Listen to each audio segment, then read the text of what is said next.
सत्येंद्र गोयल जनता की आवाज़ में एक बार फिर आप सभी का स्वागत करता हूं। दोस्तों, जनता की आवाज़ में आज का विषय है एक बार फिर कोरोना। जिस तरीके से चीन में लगातार कोरोना के केस बढ़ रहे हैं, वहाँ की स्थिति बहुत ज़्यादा दयनीय हो गई है। जहाँ समाचार पत्रों के माध्यम से और मीडिया हाउसों के माध्यम से पता लग रहा है कि वहाँ पर लाशों तक के लिए, अंतिम संस्कार के लिए भी लाइनें लगी हुई हैं। ऐसे में चीन की जो सरकार है वो कहीं ना कहीं लॉकडाउन की तरफ जा रही है। दोस्तों, ऐसे में भारत के अंदर भी कहीं ना कहीं लॉकडाउन की सुगबुगाहट नजर आ रही है। लेकिन क्या भारत इसके लिए तैयार है? आज भारत का जो व्यापारी वर्ग है, भारत देश का जो मध्यम वर्गीय परिवार है, वह इस कोरोना की आहट से सहम सा गया है, वह डर गया है। उससे वो पुराने दिन याद आ रहे हैं जब उसका व्यापार धंधा, उसकी जॉब, सब कुछ खतरे में आ गया था। उसे वो दिन याद आ रहे हैं कि जब सरकार ने उसको उसकी मदद के लिए कहा, लेकिन उसकी एक पैसे की भी कोई भी मदद सरकार द्वारा नहीं की गई। ऐसे में आम जनता त्राही त्राही कर रही है। वह सोच में है कि अगर दोबारा कहीं ना कहीं कोरोना की स्थिति पैदा हुई, देश के अंदर कोरोना के हालात बिगड़े और कहीं ना कहीं उसे लॉकडाउन की तरफ जाना पड़ा, तो क्या माहौल होगा। तो हम इस बार इस विषय पर आज जनता की आवाज़ में चर्चा करेंगे कि पहले क्या हुआ।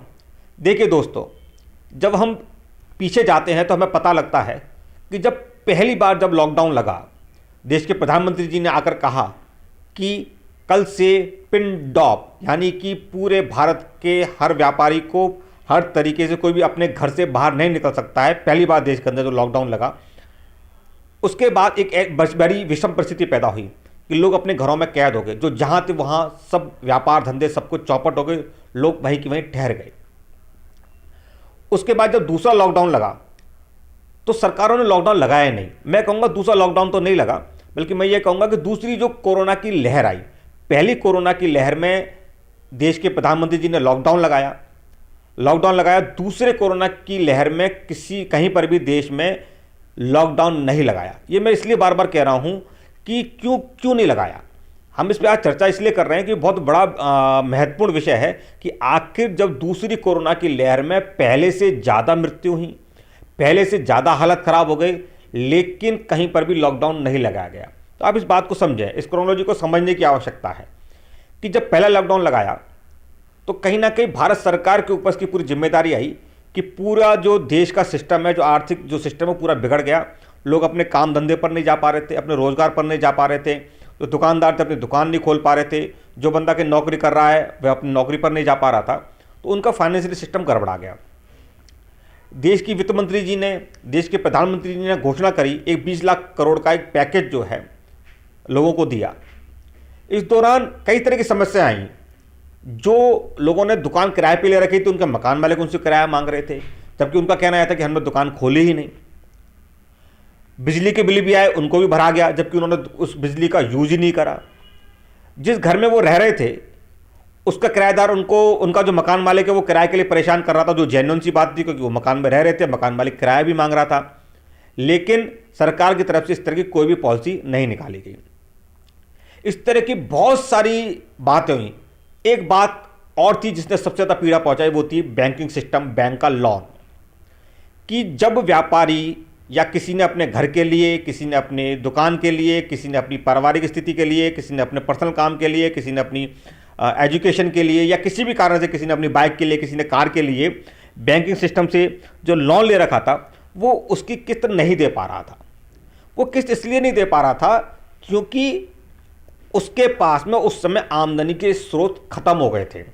क्योंकि देश के अंदर लॉकडाउन था। लॉकडाउन के कारण या तो वो जो कमा रहा था कहीं जॉब पे जा रहा था तो उसको वहाँ से सैलरी नहीं मिल पा रही थी। अगर वो कहीं बिजनेस कर रहा था या उसका कोई व्यापार था, कोई धंधा था, चूँकि लॉकडाउन था तो अपने धंधे पे नहीं जा पा रहा था, उसका इनकम सोर्स बंद हो गई। इस कारण से वह अपने जो है वो किस्त नहीं दे पा रहा था, बैंक की वो किस्त नहीं दे पा रहा था। तो इसके लिए 3 महीने का एक मोरेटोरियम की व्यवस्था की गई कि भाई 3 महीने का मोरेटोरियम वित्त मंत्री द्वारा घोषित किया गया कि 3 महीने तक आप अपनी किस्त नहीं देंगे तो भी आपका खाता एनपीए नहीं होगा। लेकिन वो लॉकडाउन क्योंकि शुरू में 15 दिन का था, 20 दिन का था, वो लॉकडाउन धीरे धीरे करके बढ़ता गया। जो मैं पहली जो कोरोना वेव्स आई थी उसकी बात कर रहा हूँ, जो पहला कोरोना काल जो आया था, उस समय बढ़ते बढ़ते बढ़ते 2 से 3 महीने खिंचा, तो कहीं ना कहीं मोरेटोरियम को भी अगले 3 महीने बढ़ाया गया। 6 महीने के बाद में कोई भी मोरेटोरियम सरकार द्वारा नहीं बढ़ाया गया। लेकिन भारतवर्ष का मैक्सिमम व्यापारी अपनी जो बिजनेस की जो व्यवस्थाएं थी उनको नॉर्मल नहीं कर पाया। जो बिजनेस व्यवस्थाएं थी वो नॉर्मल नहीं हो पाई, सामान्य नहीं हो पाई। उसे कहीं ना कहीं उस समय भी बिजनेस करने में परेशानी आ रही थी, इसलिए वो बैंकों की जो किस्त है वो नहीं भर पा रहा था। इसके लिए उन्होंने लोअर कोर्ट में भी गए, कुछ लोग हाई कोर्ट में गए, सुप्रीम कोर्ट तक भी गए, लेकिन वहाँ से भी उनको कोई, क्योंकि वो सुप्रीम कोर्ट के पास इतनी पावर नहीं थी कि वो सरकार को आर्थिक समस्याओं के लिए कोई आइडिया दे सके या फिर कोई आदेश दे सके। तो कहीं ना कहीं उन्होंने भी जो है ना जो बात कही वो कहीं ना कहीं आम जन तक जो है उनको राहत नहीं मिल पाई। लेकिन उस दौरान 20 लाख करोड़ के पैकेज की देश के प्रधानमंत्री द्वारा घोषणा की गई। यहाँ पे आज ये मैं चर्चा इसलिए कर रहा हूँ क्योंकि दोबारा से एक हम उस माहौल में जा रहे हैं जहाँ पे कहीं ना कहीं लग रहा है कि कोरोना की स्थिति बिगड़ी तो कहीं एक बार फिर से जो है लॉकडाउन का लग सकता है। और चूंकि लॉकडाउन सरकार नहीं लगाएगी क्योंकि उसने दूसरी वेव के अंदर कोरोना की जो दूसरी लहर थी उसमें लॉकडाउन नहीं लगाया, उसके मैं कारण पे आ रहा हूँ। तो आप देखिए जब पहली जो कोरोना की वेव आई उसमें जब उन्होंने लॉकडाउन लगाया उसके बाद जब हम किस्त नहीं भर पा रहे थे, व्यापारी वर्ग उसकी जो किस्त नहीं भर पा रहा था, तो उन्होंने कहा 20 लाख करोड़ का एक पैकेज दिया और एक उसमें यह कहा गया कि जो व्यक्ति लोन लिया है उसको अगर दिक्कत आ रही है तो उसका 25% तक, यहाँ पे एक बात इंपॉर्टेंट है, उन्होंने कहा 25% तक उसको एक्स्ट्रा पैसा दे दिया जाएगा, जिससे कि उसके जो व्यापार में दिक्कत आई है कोरोना की वजह से वो उसकी समस्या सॉल्व हो जाए, उस पैसे को वो अपने बिजनेस में दोबारा लगा सके। और अगर नहीं तो उसका रिस्ट्रक्चरिंग कर दिया जाएगा, उसका जो लोन है उसको रिस्ट्रक्चरिंग, उसकी मानो किस्त उसको छोटा कर दिया जाएगा। इस तरह की कई सारी बातें देश की वित्त मंत्री द्वारा कही गई। लेकिन हुआ क्या, सरकार ने क्या करा? ज़्यादातर केस, मैं सभी केसों की बात नहीं कर रहा हूँ, 100 में से मैं 90 केसों की बात कर रहा हूँ कि सरकार ने सिर्फ और सिर्फ बैंकिंग सिस्टम ने 6 महीने का मॉरेटोरियम दिया। उस मॉरेटोरियम के दौरान जो ब्याज लगा था, जो मॉरेटोरियम के दौरान की जो किस्तें थी, मैं कहूँगा ब्याज तो शायद सरकार की तरफ से शायद माफ़ भी कर दिया गया था, लेकिन जो किस्तें थी, जो 6 महीने की जो मूल राशि की जो मतलब बैंकिंग जो ब्याज लगा, ब्याज के ऊपर ब्याज माफ़ किया गया। देखिए मैं सबसे इंपॉर्टेंट बात ये बता रहा हूँ, मान लीजिए आपकी 30,000 रुपये की किस्त थी, तो उसमें से हो क्या रहा है 26 या 25,000 रुपये के आसपास का ब्याज जाता है, 4 से 5,000 रुपये का मूल होता है। तो 26,000 रुपये जो है उस पर भी अगर आप वो किस्त नहीं भरते तो अगले महीने उस 26,000 पर भी ब्याज लगता है। 30,000 की जो आपने किस्त नहीं भरी उस पर पूरे पे ब्याज लगता है। तो वो जो छोटे से अमाउंट पर जो ब्याज लगना था उसको सरकार ने माफ़ करा। जो आपकी किस्त थी वो माफ़ नहीं हुई, उस किस्त का जो मूल था वो ब्याज था वो माफ़ नहीं हुआ, यानी 26,000 माफ़ नहीं हुए। उस 26,000 पे जो 200-300 रुपये जो ब्याज लगना था वो सरकार ने माफ़ किया। किस्त यूँ की तो रही। अब मान लीजिए आपने 6 महीने किस्त नहीं भरी तो 6 महीने में लगभग 1,80,000 रुपये का अमाउंट हो जाता है। तो वो जो 1,80,000 रुपये है उन्होंने क्या करा, आपके मूल धनराशि में जोड़ दिया। मान लीजिए आपका 5 लाख रुपये बाकी है तो वो 5 लाख की जगह होगा 6,80,000 और उसको रिस्ट्रक्चरिंग करके दोबारा से आपको 1,80,000 रुपये का लोन उन्होंने और दे दिया और उसको रिस्ट्रक्चरिंग करके आपको बता दिया कि भैया हमने जो है ना आपका रिस्ट्रक्चरिंग कर दिया है और आपकी ये किस्तें, यानी जो पहले आपको कोई 30-35 किस्तें बाकी रह गई थी अब आपको 50 किस्तें देनी, किसी को 55 किस्त देनी, किसी को 60 किस्त देनी है। इस तरह का मैक्सिमम लोन के अंदर किया गया। जबकि होना क्या चाहिए था, होना ये चाहिए था कि व्यक्ति जो व्यापार कर रहा है उसके सामने, व्यापार के सामने परेशानी आने वाली है, क्योंकि लॉकडाउन के बाद एकदम से तो व्यापार खुला नहीं, धीरे धीरे करके व्यापार खोला गया। लोगों के अंदर डर भी था, लोग घर से बाहर निकलने से भी डर रहे थे और आपने जो गाइडलाइन बना रखी थी वो भी इस तरह की बना रखी थी कि घर से बाहर मत जाइए। आप बाकायदा फ़ोन कॉल से बार बार कह रहे थे कि भाई बहुत ज़्यादा ज़रूरी काम हो तो ही घर से बाहर निकलें। गाइडलाइन भी देश के अंदर इस तरीके थी। तो वो व्यक्ति व्यापार को बढ़ने में समय लगा, लोग आवश्यकता की जो चीज़ें थी उन्हीं को लोग खरीद रहे थे।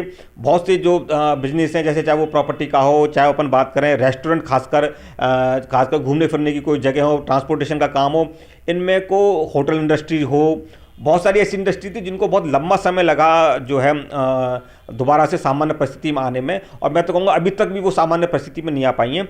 तो उन सब का बिजनेस कहीं ना कहीं परेशान हो रहा था, वो लोग परेशानी का सामना कर रहे थे किस्त चुकाने में, उनको एक्स्ट्रा पैसा मिलना चाहिए था ताकि वो अपने बिजनेस को दोबारा से रिस्टार्ट कर सकें। लेकिन हुआ नहीं ऐसा। हुआ क्या, सरकार ने सिर्फ और सिर्फ वो 6 महीने की जो किस्तें थी उनको रिस्ट्रक्चरिंग करके उनको बोल दिया कि भाई तुम्हारी 30 किस्तें रह गई हैं तो हम कहीं ना कहीं आपको अब 50 किस्तें चुकानी है। तो पहले लॉकडाउन के दौरान ये परिस्थिति रही, यानी कि कहीं ना कहीं सब लोगों ने ब्लेम किया केंद्र सरकार की तरफ, उनकी तरफ इशारा किया क्योंकि आपकी वजह से लॉकडाउन लगा है तो आपको स्थिति संभालनी चाहिए थी। जब देश में दूसरी कोरोना की लहर आई तब भी प्रधानमंत्री जी भाषण देने आए, उन्होंने एक दो बार देश को संबोधित किया, लेकिन हर बार कहा कि हम जो है लॉकडाउन नहीं लगाएंगे। अब अंतर देखिए, मैं दोनों परिस्थिति में अंतर करना चाह रहा हूँ। पहली बार लॉकडाउन लगाया गया और दूसरी बार लॉकडाउन नहीं लगाया गया। पहली बार जब लॉकडाउन लगाया गया तो आपसे बिल्कुल मना करा, घर से बाहर ना निकलें। दूसरी बार जब जब कोरोना की दूसरी लहर आई तो पहले से ज़्यादा खतरनाक स्थिति थी, लेकिन बार बार कहते रहे कि नहीं, लॉकडाउन नहीं लगेगा। लॉकडाउन नहीं लगेगा का मतलब होता है कि व्यापारिक जो परिस्थितियाँ हैं वो चलती रहेंगी, लेकिन उसके साथ एक गाइडलाइन आ गई कि ज़रूरत हो तभी घर से बाहर निकले। अब मैं एक बात करता हूँ, मान लीजिए कोरोना से पहले किसी का रेस्टोरेंट का धंधा था, तो वो कैसे सर्वाइव करेगा? उसका आप गाइडलाइन क्या दे रहे हो कि भाई आप जो है ना रेस्टोरेंट को गाइडलाइन ये दे रहे हो कि आप 7 बजे तक रेस्टोरेंट आप बंद कर दो। अरे भाई 7 बजे बाद खाना खाने कौन आएगा?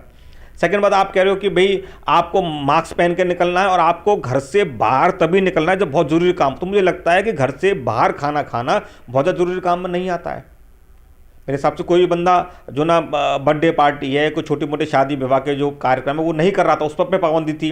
40 से 50 लोग आएंगे, तो जो हलवाई हुए, कैटरिंग वाले हुए, इन सब का बिजनेस कहीं ना कहीं ठप्प था। लेकिन आप उसको लॉकडाउन नहीं कह रहे हो, क्यों? क्योंकि जैसे आप लॉकडाउन वर्ड यूज करोगे आपकी जिम्मेदारियां बढ़ जाएंगी, सरकार के ऊपर जिम्मेदारी आ जाती कि उसको उसका जवाब देना पड़ता। इसलिए सरकार ने क्या करा, बड़ी चालाकी करते हुए लॉकडाउन नहीं लगाया, दूसरी बार में लॉकडाउन नहीं लगाया। जब कोरोना की तीसरी वेव आई, आप देखिए बड़ा इंपॉर्टेंट है, जब कोरोना की तीसरी वेव आई तो स्थितियां ही बड़ी सामान्य थी। आपने उस समय भी लोगों को घर से बाहर जाने से रोका, मना कर रहे हैं आप, लेकिन उस समय तो सरकारी तंत्र इस तरह से काम कर रहा था मानो कुछ हुआ ही नहीं है। कहीं ना कहीं उस समय तक हमारी इम्यूनिटी भी बढ़ गई थी, लेकिन आप डरा रहे थे। आपने भाई सेम सिस्टम स्टार्ट किया, 7-8 बजे तक ही दुकान खुलेंगी, उसके बाद दुकानें बंद हो जाएंगी। तो बहुत सारी ऐसी चीज़ें होती हैं जो शाम के वक्त ही लोग मार्केट में निकलते हैं काम करने के लिए, शाम के वक्त ही जो है ना खरीदारी करने के लिए निकलते हैं, तो बिजनेस कहीं ना कहीं ठप्प था। मैं सिर्फ इतनी सी बात कहना चाह रहा हूँ कि जो अभी जो स्थिति पैदा हो रही है दोबारा से, कि सरकार को ये समझना चाहिए कि आम जनता के बारे में भी सोचना चाहिए। जनता की आवाज़ जो है ये निकल के आ रही है कि अभी जो कंडीशन है उसमें सरकार ये ध्यान दे कि जो छोटा व्यापारी है, जो मध्यम वर्ग परिवार का है, चाहे वो जॉब करता हो चाहे वो अपना बिजनेस करता हो, उसके लिए सरकार को कोई ऐसी नीति बनानी चाहिए जिससे कि लॉकडाउन की स्थिति चाहे पैदा हो या ना हो, मैं नहीं कहता, मैं तो भगवान से दुआ करता हूँ कि ऐसी स्थिति पैदा ना हो देश के अंदर, लॉकडाउन की स्थिति पैदा ना हो।